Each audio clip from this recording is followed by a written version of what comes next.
بہرحال تب سے اس جن ابلیس کی مہلت شروع ہوئی، اور اس نے اپنا پہلا وار بھی انہی پہ کیا جن کے سامنے اس نے سجدے سے انکار کیا تھا، یعنی حضرت آدم علیہ الصلاۃ والسلام۔ یہ وار سورہ طٰہٰ کی آیت نمبر 120 کے مطابق ان کے دل میں وسوسہ ڈال کر کیا گیا تھا کہ میں تمہیں ایک ایسے درخت کے بارے میں نہ بتاؤں کہ جس سے تم ہمیشہ کی زندگی پا سکتے ہو، ایک ایسی بادشاہت جو کبھی ختم نہیں ہوگی۔ سورہ اعراف کی آیت نمبر 20 کے مطابق ایک ایسا درخت جو تمہیں فرشتہ بنا دے گا۔ یہ کس قدر طاقتور حملہ تھا، کس قدر طاقتور فتنہ تھا، ایک ایسا فتنہ جو آج بھی ہمارے اندر زندہ ہے،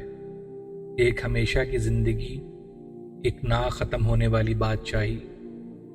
وہ فتنہ جسے سوچ کر بھی ہماری آنکھیں جگمگا اٹھتی ہیں۔